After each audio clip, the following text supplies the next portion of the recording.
Good day guys and welcome to another episode of Riding in Tandem.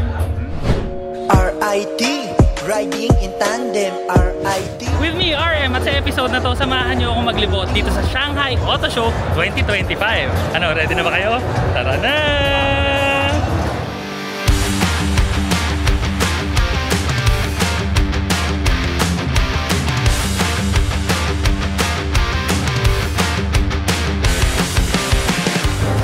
Pupuntahan ang Chery Auto dahil syempre yun ang nagsama natin dito. Tara na!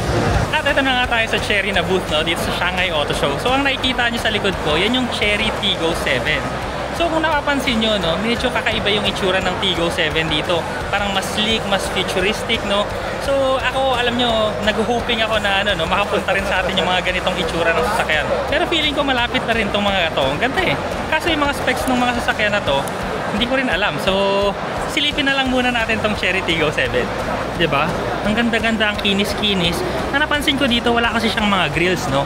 Kaya malamang, electric vehicle to. Tapos yung mukha niya, yung ilaw, diba? Parang Tiggo 7, oh.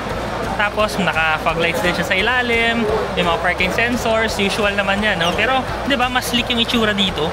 Napansin ko naman dito sa gulong, no? Wala siyang masyadong butas, kaya most probably, kung hindi EV to, baka PHEV. Ito na ang revelation, no? So, hindi pala to EV, so hybrid pala. Ayan, no? Plug-in hybrid. So, at least hindi tayo manghuhula ngayon kung ano to. Alam nyo naman, mga Chinese dito, no? Hindi ko naiintindihan. Ito naman yung mga bagong nilaunch nila dito sa show. So, ito yung iCar. So, ang may hawak kasi ng iCar, Chery din. Ah, gwapo, no? So, kakaiba yung design niya, no? Parang yung lumang LC na bilog pa yung ilaw nung unang panahon. Pero ang ganda, pati yung loob niya. Check niya. Oh, diba? Ang interior, wow! Alam yung mga sasakyan dito sa China, parang ano na yun, no? Nasa next generation, ibang level na parang ano na talaga yun, no? Out of this world na in this world na. Gets yun? So, isa pa lang yan, ha? Pero ito pa yung isa, yung Chery na pickup. So, ang pangalan nito, Himla. Himla. Ang kinaganda naman dito, no? Kahit pickup siya, pagkaganda-ganda rin ang interior. So, oh, di ba? So, saan ka naman nakakita, di ba? Yung luxurious pickup, di ba? Galing. Di ba? Kulay pa lang, napakaganda na talaga.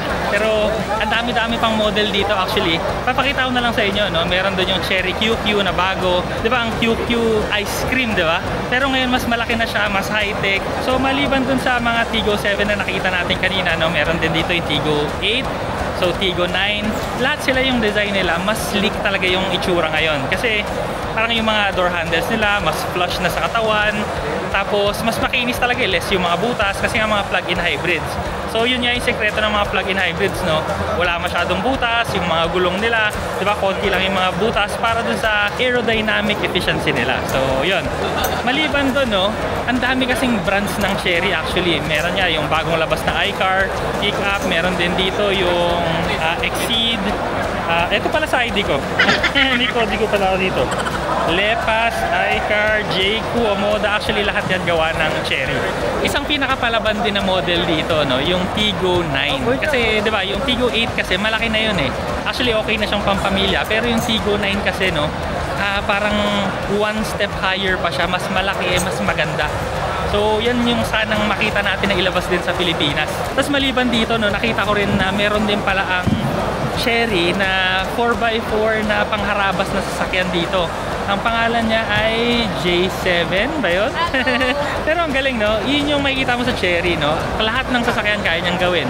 Kung gusto mo ng sedan, gusto mo ng 4x4, pickup, name everything, kaya ng Chery yan.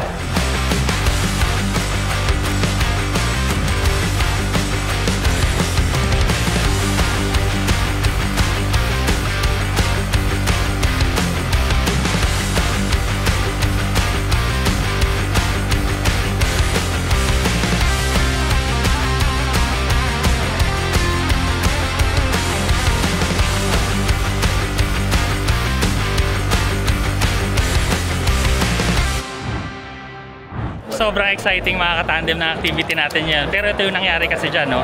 Meron ditong dalawang Tiggo 9, tapos kin-rush test, binunggo. Yan, ito, nasa likod natin.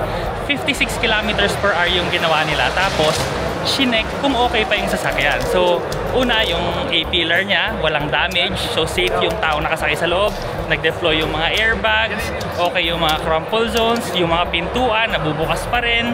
Yung seatbelt, wala ding damage. Tas wala ring leak ng gasolina sa likod. So yun naman pala yung mga ginagawa sa crash test para malaman mo kung safe nga yung sasakyan. Na talaga namang ito, safe nga naman talaga yung sasakyan. So very good ang Chery ha. Tingnan naman natin ang susunod na kabanata. Let's go! So dito naman sa likod natin, no? Ilog, di ba? Yung ilog na yan, dyan pala nila tinetest yung wading depth ng sasakyan. So ngayon, ito yung Chery Super Hybrid System. So di kuryente ang kotse na yan na umaandar sa tubig. Pero kayang-kaya niya. Grabe, tinan mo, ilog yan. Next exercise, no, yan, nasa likod natin, no. Pinalipad naman yung kotse, tapos umikot, tapos bumaliktad. Pero kitang-kita nyo naman, no, buong buo pa rin yung sasakyan. Okay pa rin, pwede pa rin. Antibay talaga ng Chery, ha. At ngayon mga katandem, hindi naman makakompleto yung video natin kung wala tayong test drive. Ito na tayo, no. So susubukan natin ngayon yung Tiggo 8 REEV. Ito yung nasa Pilipinas na. At meron tayong special guest. Sir, what's your name? My name is Sun Chung-Yao. Song Chuyao. Okay. Naintindihan niya, Song Chuyao. Tsaka syempre meron tayong guwapo at pagkaganda-ganda sa likod. Sir Nico, kaway naman dyan. Ma'am Michelle, yun, no? Okay. So habang nagre-ready tayo, no, itong sasakyan na to, kaya palang tumakbo nito ng up to 1,400 kilometers. So hybrid siya, merong gas engine, tsaka meron ding electric motor. Pero sa ngayon, no, i-feel natin dito. Sa nakita ko kanina kasi, no, mag-a-acceleration test tayo ngayon. Let's go. Let's go. Don't forget to tell him to brake.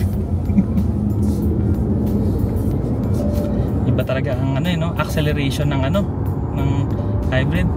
Bilis. Oh. Okay, slow down.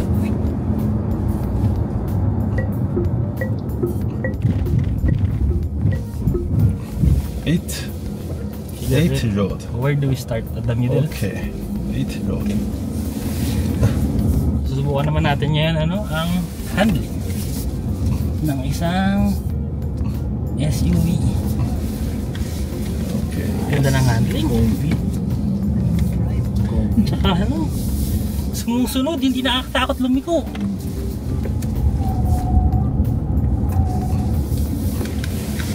Okay, this road. This. This one? This. Ah. Okay. This one? Yes. Okay. Nakakalito lang, no? Kasi meron din kaming konting language barrier.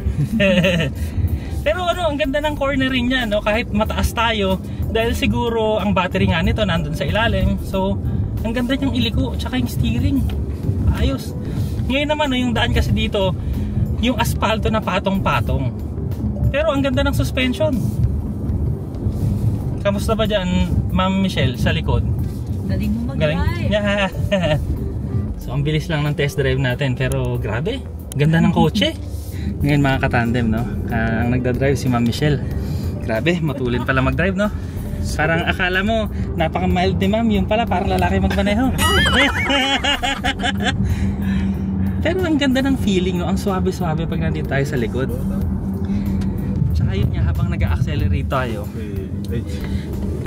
hindi mo nararamdaman yung shifting kasi nga wala lang, dire-diretso lang siya.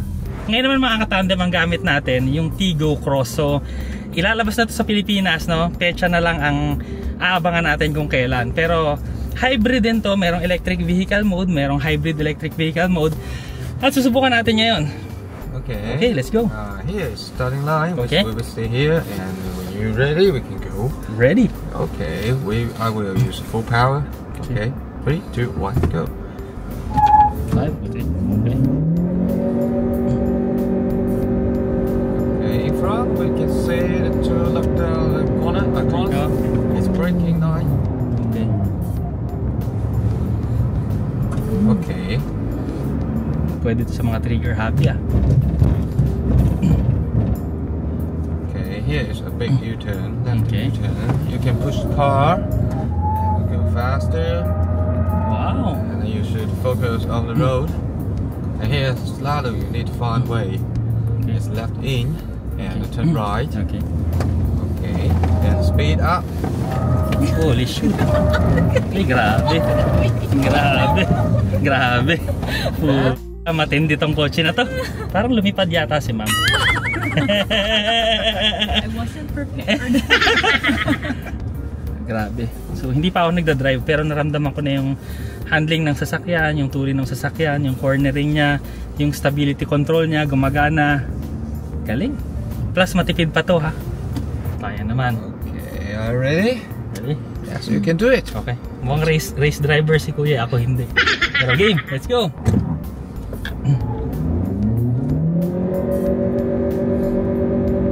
Okay, keep going, keep going. Focus, braking point. Braking. Good. Braking. Okay. Ganda rin ang preno. Lakas. Okay, slow down and turn left. Go. Push car. Okay, focus on the road. Slow down. You need to find a way. Here. Turn right. Okay, good. Keep going. Turn. Okay. Okay, good. Nice job. Okay, here. Okay, this way. Go. Keep going. Ayan, pangarera to ah. Slow down. Good. You're good job. Dito. Ang masasabi ko lang sa inyo mga katandem, hindi nyo na kailangan ng sports car. Pwede na to. Tigo 4 Cross. Grabe ah. Palaban yung driver natin. Palaban sa kagwapuhan. Nasa! Braking. Braking. Braking.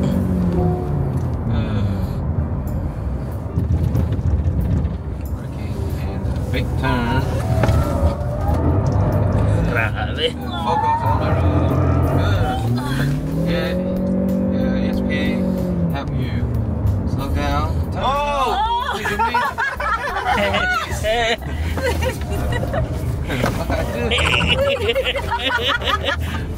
What? Okay, slow down. Slow down. Init ah. So in fairness naman dito sa likod, Sir Luis, kasyang-kasya tayo no? Maluwag. Maluwag na maluwag. Ang leg. No problem. We can go. Saan ang height mo? 5'6". 5'6". Pero sobrang luwag. No. Slow down. Sabi ko na talaga eh, parang lalaki si Ma'am mag-drive eh. Okay, yes. Pero kahit mahataw tayo, no, komportable pa rin kami sa likod. Right. Etong nasa likod na sasakyan ko mga katandem, yan yung din-drive natin kanina, yung Tigo 8. So hybrid nga siya. Ang gwapo-gwapo niya, kaso ito kasi China spec to, no? So kung napapansin nyo, yung grills nito, yung kagaya nung dating luma sa atin. Pero yung ngayon kasi sa atin, no, mas high-tech kasi yung grill nung sa atin, sarado na siya. Pero ang gwapo-gwapo talaga niya. Tsaka ang masasabi ko nga, napaka-komportable niya, ang gwapo-gwapo. Tapos napapansin nyo yung mga sides nito, no, ang linis na kasi wala na siyang mga door handles na nakalabas. At syempre sa mga technology part naman, no, meron siyang mga ADAS system dun sa ibabaw, parking sensor sa unahan, cameras, so lahat na ng tech nang maisip mo, nandito naman siya. At kahit anong angulo mo siyang tignan, no, napakaganda, napakaganda. Pero ang pinakamaganda kasi dito talaga, no, kagaya ng sinabi ko kanina sa inyo, hybrid system to, kaya niyang tumakbo ng mga 1,400 mahigit kilometers on a single charge at saka single full tank. 7-seater ka na, SUV ka na, tapos ganun pa. At ang pinakamaganda dito, yung presyo niya. Kasi nasa 1.648 lang yata, no? Kung mali ako, lalagay na lang namin yung presyo dito.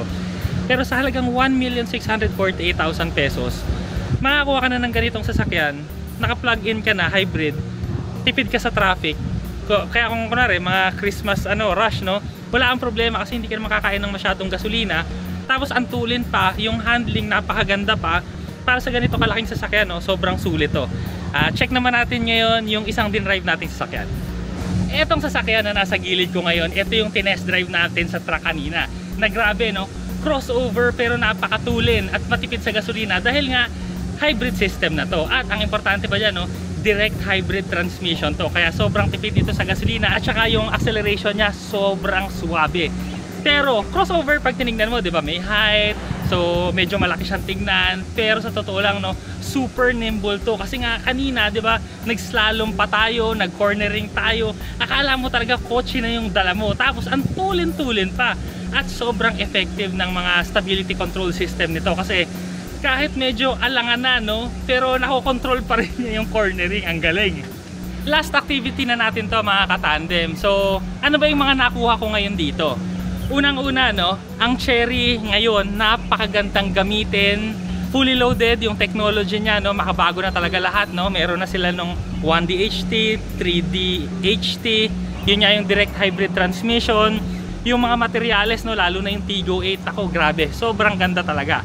Plus, nag-crash test pa nga pala kami ng sasakyan, no? So nakita namin talaga na safe ka sa mga Chery vehicles. Kasi nga, binunggo, di ba? 56 kilometers per hour. At yun nga, ayos pa rin yung mga A-pillar, gumagana pa rin yung mga pintuan, napakaganda. Plus, napakarami talagang kayang gawin ng Chery. Kasi, ang dami-daming mga brands na iba-iba, pero lahat ang may gawa niyan Chery. Kaya kung sasabihin nyo sa experience, no, sobra-sobra sa experience sa paggawa ng kotse ang Chery. Plus, simula yun sa mga sa mga entry level na sasakyan hanggang dun sa brands na pinakamatataas nila like yung Exceed. Pero syempre, hindi na natin ipapakita sa video ngayon yun kasi ibang brand na naman yun, no? So, tingnan na lang natin kung ano pa yung mga brands na makakaabot sa Pilipinas. Pero ito, ang Chery sa Pilipinas, may mga dadating na exciting, magaganda, abangan nyo na lang. Maraming salamat sa panonood. Sana nag-enjoy kayo sa video na to. Next video na! RIT, riding in tandem. RIT, riding in tandem. RIT, riding in tandem. Siksik na impormasyon mula kay RM at Elaine. RIT, riding